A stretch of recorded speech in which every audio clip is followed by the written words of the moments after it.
Okay students, तो आज हम बात करने वाले हैं एक्सपोनेंशियल एंड लोगरिथमिक फंक्शन की। ठीक है, एक्सपोनेंशियल फंक्शन क्या होता है, लोगरिथमिक फंक्शन क्या होता है, हमारा इसका बहुत ज़्यादा यूज़ होता है फिजिक्स के अंदर। ठीक है, वैसे मैथमेटिक्स के टॉपिक्स हैं ये, लेकिन हम इनको स्टार्टिंग में ही पढ़ लेते हैं। ठीक है, थोड़ा बहुत आइडिया हो जाएगा हमको कि कैसे सोल्व करना है इनको। तो पहले मैं एक्सपोनेंशियल फंक्शन की बात करूँगा।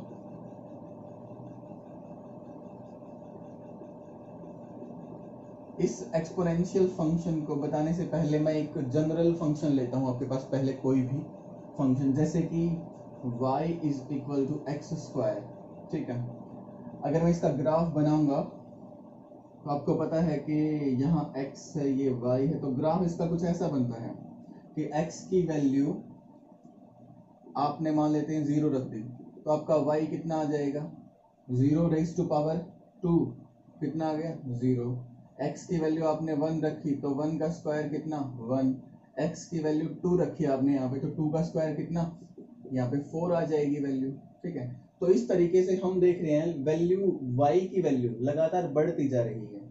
x कैसे बढ़ गया, 0 से 1, 1 से 2, लेकिन y बहुत ज्यादा बढ़ रहा है, 0 से 1, 1 से 4 आया है। ठीक है, तो यहाँ x में सिर्फ 1 से 2 गए हैं अपन, x में तो सिर्फ 1 से 2 गए हैं, लेकिन y में देखना 1 से 4 पे चले गए, तो यहाँ पे 1 से 4 में चले गए, तो यहाँ कहीं आपकी वैल्यू आ रही। तो इस तरीके का ग्राफ आपका बन जाएगा। आप इसको पहले पढ़ के भी आए हो, आपको पता है पैराबोलिक ग्राफ होता है y is equal to x square, parabolic graph होता है।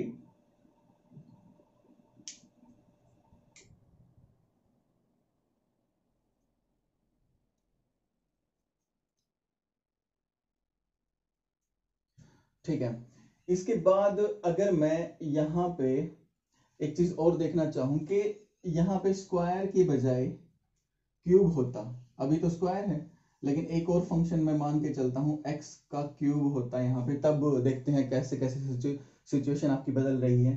तो मैं x की वैल्यू 0 रखता हूँ, तो 0 का क्यूब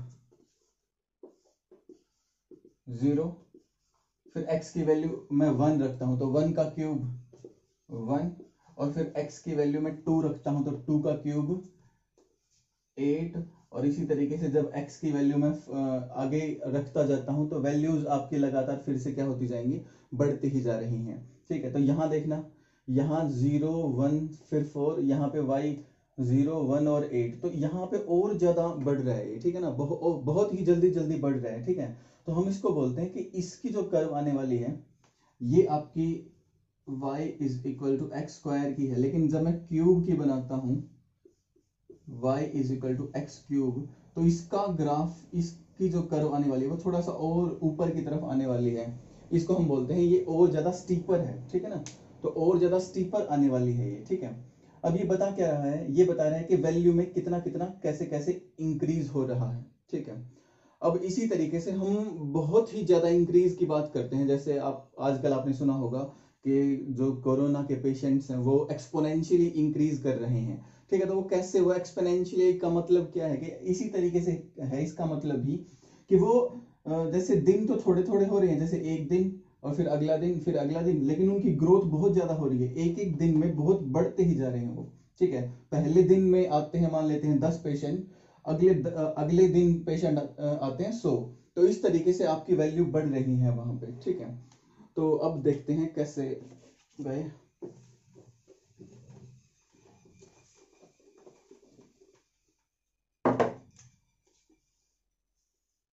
तो ये कर्व बनाई थी हमने, एक ये कर्व, ये y is equals to x square की थी, ये y is equal to x cube की थी। तो इसी तरीके से एक और फंक्शन हम लेना चाहते हैं जो कि होगा कि ये फंक्शन आपकी बात कुछ ऐसा है कि मैं 10 पे पावर x कर देता हूं। पहले मैंने क्या किया था, पहले मैंने कोई भी फंक्शन लिया था ये कि एक्स स्क्वायर, यहाँ पे x यहाँ था, ये वेरिएबल है आपका। ठीक है, यहाँ पे अब की बार मैंने किसी कांस्टेंट की पावर को x बना दिया, वेरिएबल बना दिया। अब देखते हैं कैसे कैसे कैसे वैल्यू इंक्रीज हो रही है यहाँ पे। अगर मैं यहाँ पे x की वैल्यू को 0 रखता हूँ तो मेरा y देख लेना है मुझे, तो 0 raise to power sorry 10 raise to power 0 कितना होगा 1, समथिंग रेज टू पावर 0 1 होता है ना आपका। ठीक है, इसी तरीके से अगर मैं x की वैल्यू यहाँ पे 1 रखता हूं तो y आपका 10 आ जाएगा। x की वैल्यू अगर मैं 2 रखता हूँ, जस्ट मैंने 1 से 2 ही किया है और ये 10 रेज टू पावर 2 कितना हो गया, 100 हो गया। तो यहाँ देख रहे हो आप, यहाँ बहुत ही जल्दी जल्दी क्या हो रही है, वैल्यू इंक्रीज हो रही है, ठीक है ना।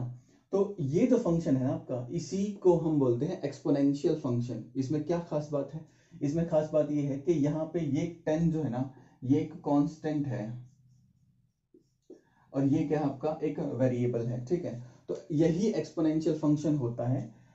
एक्सपोनेंशियल फंक्शन क्या होगा, some constant raise to power variable, some constant raise to power variable. इसी को हम, ये आपका कांस्टेंट होता है a, और अगर इस कांस्टेंट की वैल्यू को मैं कुछ वेरिएबल दे देता हूं पावर, इसी को हम एक्सपोनेंशियल फंक्शन बोलते हैं। आपने सुना होगा कि e raise to power x, हम इसको एक्सपोनेंशियल फंक्शन बोलते हैं। हाँ, ये भी एक्सपोनेंशियल फंक्शन होता है, कई समझते हैं कि इसी को बोलते हैं, लेकिन ये नहीं है। ये है आपका exponential function, some constant raise to power variable is exponential function. क्योंकि आप देख सकते हो a की वैल्यू जब मैंने यहाँ पे 10 रखी है और 10 रेज टू पावर x किया है, तो किस तरीके से आपकी वैल्यू इंक्रीज करती जा रही है। तो सेम इसी तरीके से ये भी एक्सपोनेंशियल फंक्शन है आपका, और ये भी एक्सपोनेंशियल फंक्शन है। सिर्फ ये ही नहीं है, ये है, ये मेन है, ये बेसिक है आपका, ठीक है ना। अब जब a की वैल्यू को मैं e रख दूंगा तो ये e raise to power x हो जाएगा, ठीक है। अब ये e क्या चीज है, तो हमारे मैथ में, मैथमेटिक्स में एक बहुत ही अच्छी सीरीज है जो कि होती है जैसे कि 1 plus 1 by 1 factorial, 2 by 2 factorial, 3 by 3 factorial up to infinity. तो इनफाइनाइट तक अगर ये सीरीज चलती जाती है ना, तो इस सीरीज का एक जो सम आने वाला है हमारा, ये कुछ होता है आपका 2.718, आगे भी चलता रहता है, हम 3 डेसिमल पॉइंट तक इसको याद कर लेते हैं। तो ये एक नंबर निकल के आता है यहां से 2.718, और इसी नंबर को हम बोलते हैं ई, एक्सपोनेंशियल कांस्टेंट बोलते हैं इस ई को।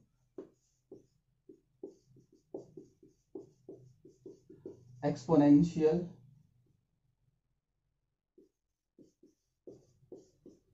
कांस्टेंट ई, तो ये होता है आपका ई। तो अगर मैं आपका कोई फंक्शन हम बना रहे हैं अब कि constant raise to power variable, तो यहाँ पे ई लिख दो, e raise to power x.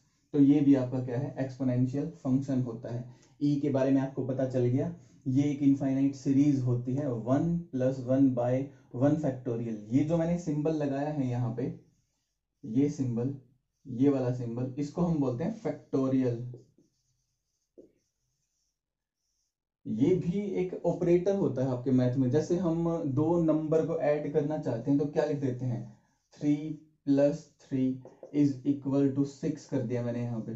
तो ये प्लस क्या है, माइनस है, प्लस है, मल्टीप्लाई है, इन सबको हम ऑपरेटर बोलते हैं, ठीक है। तो ये मैथमेटिकल ऑपरेटर है आपका एक, और इसका मतलब होता है कि दोनों को ऐड कर देना है। इस सिंबल का मतलब, प्लस का मतलब क्या है, दोनों को ऐड कर देना है। इसी तरीके से जो फैक्टोरियल होता है ना, इस फैक्टोरियल का भी कुछ मतलब होता है। क्या मतलब होगा इसका, देखो,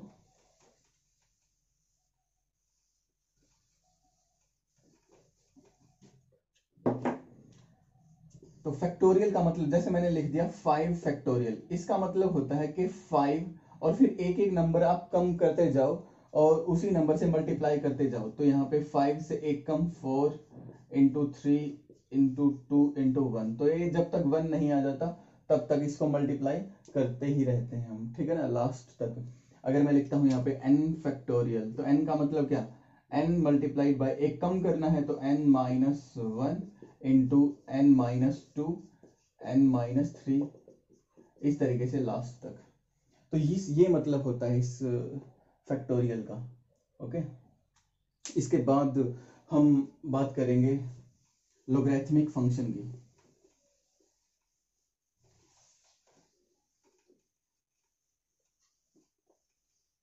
इस एक्सपोनेंशियल फंक्शन को मैं यहां पे लिख देता हूं, एक्सपोनेंशियल फंक्शन क्या हो गया, some constant raise to power variable. अब आप देखोगे कि जो लोगरिथमिक फंक्शन होता है ये भी कुछ इसी से रिलेटेड निकलने वाला है, कुछ ना कुछ दोनों के बीच में एक रिलेशन आने वाला है आपका।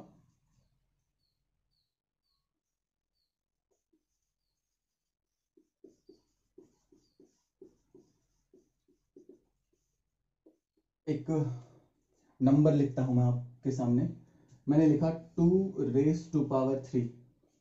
तो 2 को 3 बार गुना करते हैं, 2 गुना 2 गुना 2, कितना आने वाला है, 8 आने वाला है आपके पास यहाँ पे। तो ये मैंने some constant raise to power कुछ भी कर दिया, ये निकल के आया आपका 8। अब इसी को मैं अगर लॉग की फॉर्म में लिखना चाहूँ, लोगरिथमिक फंक्शन की फॉर्म में लिखना चाहूंगा, तो इसको इस तरीके से लिखेंगे कि log 8 to the base 2 is equal to 3। क्या बोलते हैं इसको, log 8 to the base 2, ये मैंने नीचे लिखा है to the base 2 is equals to 3। अब इस नंबर को इसके साथ कंपेयर करके हम देखते हैं कि log फंक्शन हमको क्या बताता है। तो मैंने यहाँ पे क्या किया है, यहाँ ऊपर तो मुझे दिख रहा है कि 2 की पावर 3 करने से 8 मिलता है, 2 raise to power 3 is equal to 8 होता है। तो ये क्या फंक्शन है, ये यहाँ पे हमको बता रहा है कि मुझे log लेना है किसका, 8 का, और किस बेस पे, 2 पे। तो इस बेस की ये जो बेस है हमारा, यहाँ पे ये बेस होता है ये, ठीक है। तो इस बेस की क्या पावर करी जाए कि हमको 8 मिल जाए, समझ रहे हो आप। इस बेस की क्या पावर की जाए, क्या एक्सपोनेंट इसका किया जाए कि हमको 8 नंबर मिल जाए, ठीक है ना। तो बेसिकली log हमको एक्सपोनेंट देता है। log 8 की वैल्यू क्या आ गई है, log 8 की वैल्यू 3 आ गई है। कौन से बेस पे, 2 बेस पे, ठीक है। तो log 8 to the base 2 is equal to 3 का मतलब हुआ कि इस 2 की, ये जो बेस है ना हमारा, इसकी क्या पावर करी जाए कि हमको कौन सा नंबर मिल जाए, ये 8 वाला नंबर हमको मिल जाए, ये इसका मतलब होता है यहाँ पे, ठीक है। अच्छा, और एग्जांपल आप ले सकते हो, जैसे मैंने लिखा log 16 टू द बेस 2। अब आप बताओ क्या आने वाला है यहाँ पे, कि इस 2 की, इस बेस की क्या पावर करी जाएगी कि कितना आंसर आ जाए, 16 आंसर आ जाए। तो हमको पता है कि इसकी पावर कितनी करने वाले हैं, यहाँ पर 4 करने वाले हैं। तो log 16 to the base 2 is equal to 4। इसी तरीके से log 10 टू द बेस 10 कितना आने वाला है, इस 10 की क्या पावर करी जाए, क्या इसका एक्सपोनेंट हो कि हमको कितना मिले, 10 नंबर मिलने वाला है। तो 1 पावर कर देते हैं, तो 10 raise to power 1 is equal to 10। तो इस तरीके से आपका log वाला फंक्शन काम करता है, ठीक है। तो यहां मैंने एक्सपोनेंशियल फंक्शन लिखा हुआ है, अगर इसी फंक्शन को मैं log की फॉर्म में लिखना चाहूं तो किस तरीके से लिख सकते हैं हम इसको, देखना।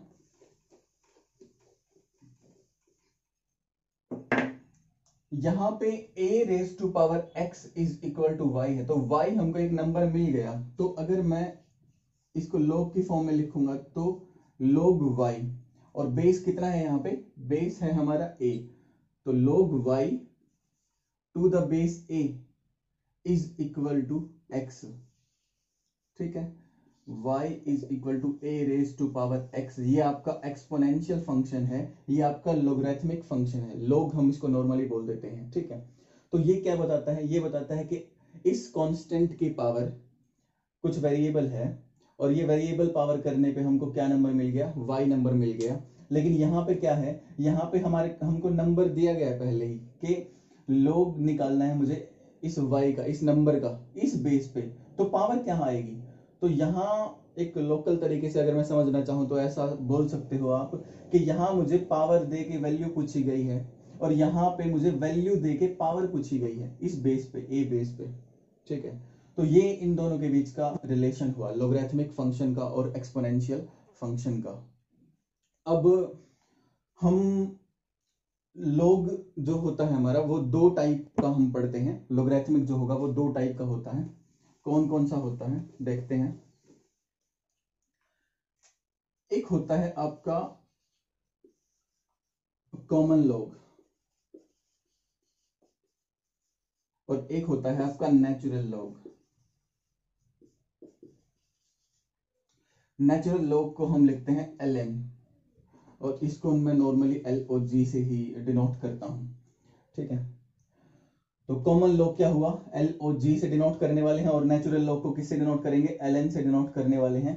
ये जो कॉमन लॉग होता है इसका जो बेस होता है वो होता है 10, और ये जो नेचुरल लॉग होता है इसका जो बेस होता है वो होता है e, ठीक है। e हम एक नंबर पढ़ चुके हैं, एक्सपोनेंशियल कांस्टेंट, जो कि कितना आया था 2.718 इस तरीके का आया था, जो हमने एक इनफाइनाइट सीरीज लिखी थी, उसकी वैल्यू होती है, ठीक है।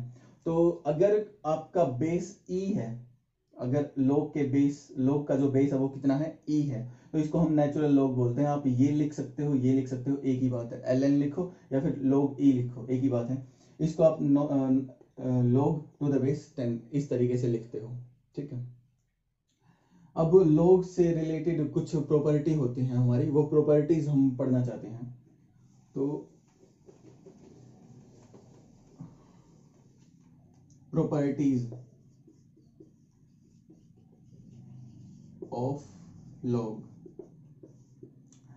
सबसे पहली प्रॉपर्टी हमने लिया कि log a into b, log a into b, जैसे मैं लिखता हूं यहाँ पे log 2 इंटू 3 कर देता हूं, या फिर मैं x इंटू वाई कर देते हैं। तो मल्टीप्लाई है, दो नंबर आपके पास मल्टीप्लाई में है, तो इसको कैसे सोल्व कर सकते हैं, तो log a plus b, sorry log a into b is equal to log a plus log b, इस तरीके से हम लिख सकते हैं। बेस क्या है इसका, कुछ भी हो सकता है बेस। अगर इसका e बेस है तो यहाँ भी e आने वाला है, यहाँ भी e। अगर ये 10 होता है तो यहाँ भी 10 और ये भी 10, मतलब अगर ये कॉमन लॉग है तो यहाँ भी कॉमन लॉग, यहाँ अगर नेचुरल लॉग है तो यहाँ भी नेचुरल लॉग ही लेना है आपको। log a बाय b ये होता है log a minus log b, okay. log x raise to power n, इसमें n आगे आ जाता है, इसको मैं ऐसे लिख सकता हूं n log x, बेस वही है, यहाँ पे जो बेस है वही बेस वहां पे है, ठीक है। अच्छा, एक और प्रॉपर्टी होती है log e raise to power k, और इसका बेस e है भाई, log e raise to power some constant k, और इसका बेस e है, तो ये होता है आपका k के ही इक्वल।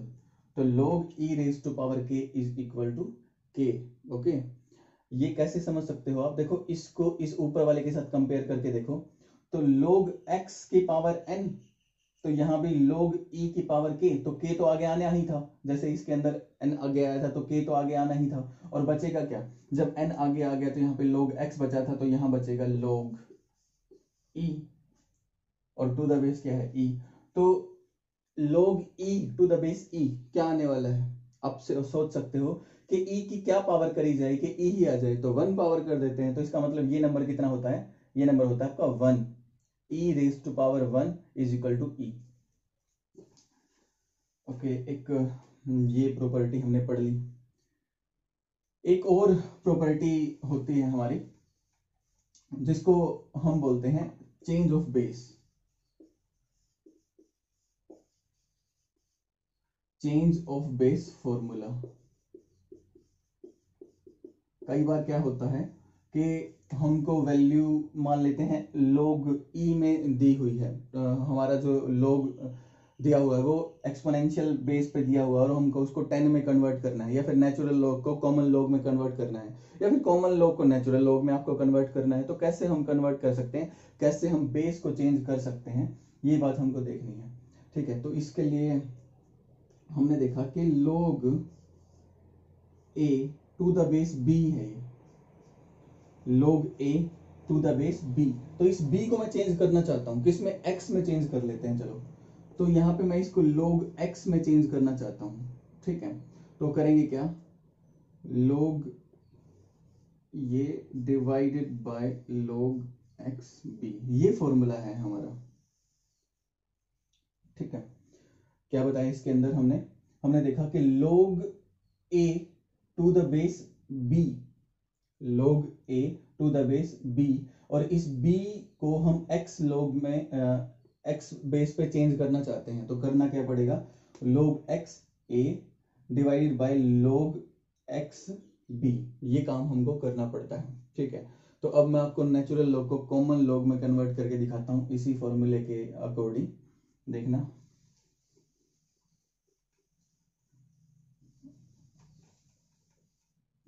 तो हमने देखा कि हमारे पास कोई नंबर है a, log a, और इसका बेस मान लेते हैं अपन है 10।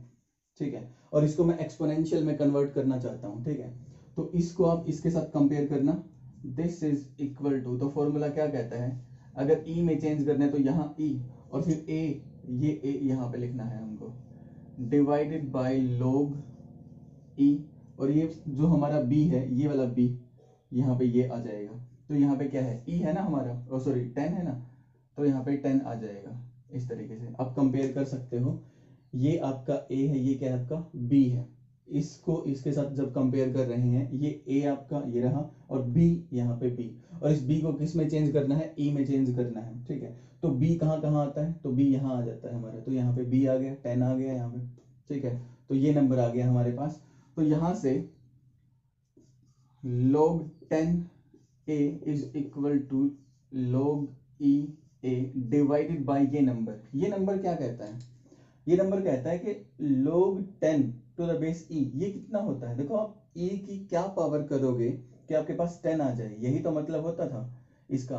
तो जब e रेज टू पावर 2.303 करते हो ना, e रेज टू पावर 2.303 करते हो, तब आपके पास नंबर आता है 10। तो इसका मतलब e की पावर क्या करी जाए, तो पावर करी जाए 2.303, तब जाके 10 आता है आपका। तो इस ये क्वांटिटी की जो वैल्यू निकलने वाली है वो आती है 2.303। तो यहाँ से एक फॉर्मूला हमारा बन गया कि log e a this is equal to 2.303 into ये। तो अगर आप हमारे कॉमन लॉग को 2.303 से मल्टीप्लाई करोगे तो वो कौन से में चेंज हो जाएगा, तो वो नेचुरल लॉग में कन्वर्ट हो जाएगा। ओके, तो एक दो वैल्यू और हैं जिनके बारे में हम बात कर लेते हैं, जैसे ये 2-3 आप याद कर लेना। जैसे एक होता है log 2 टू द बेस 10, तो 10 की क्या पावर करी जाए कि कितना आंसर आ जाए, 2 आंसर आ जाए, तो इसका आंसर होता है आपका, इसकी वैल्यू होती है 0.3010। इसी तरीके से अगर मैं बात करूं log 3 की, तो ये होता है 0.4771। अच्छा, log 1 कितना होगा, टू द बेस 10, 10 की क्या पावर करी जाए कि 1 आ जाए, 0 पावर कर देते हैं। समथिंग रेज टू पावर 0 हमेशा 1 होता है, तो 10 की क्या पावर करी जाए कि 1 आ जाए, तो 10 की 0 पावर कर दो, 1 आ जाएगा यहाँ से। ठीक है, अगर आपको log 4 निकालना हो तो क्या कर सकते हो आप, देखो इस log 4 को आप इस तरीके से लिख सकते हो ना कि log 2 रेज टू पावर 2, और जब हमने एक प्रॉपर्टी यहाँ पे पढ़ी थी कि log x raise to power n is equal to n log x, तो पावर तो आगे आ जाती थी, इस x की जो भी पावर होती है वो तो आगे आ जाती थी, तो यहाँ से 2 भी कहाँ जाएगा, 2 आगे आ जाएगा और log 2 बचेगा वहां पे। तो log 2 की वैल्यू आपको पता ही है, तो बस इसको 2 से ही मल्टीप्लाई करना है आपको। ठीक है, तो इस तरीके से आप log 4 भी निकाल सकते हो। बस आपको ये 2-3 वैल्यू ही याद करनी है फिलहाल, ये बेस इनका 10 है, ये याद रखना। अगर आपको इनको कन्वर्ट करना है तो आप इसी फॉर्मूले से करोगे जो मैंने आपको बेस चेंज वाला फॉर्मूला बताया था। ओके, अच्छा, log 10 कितना होगा, log 10 होगा 1, और log e to the base e कितना होगा, ये भी 1 होगा ना, क्योंकि e की 1 पावर करेंगे तभी e आने वाला है।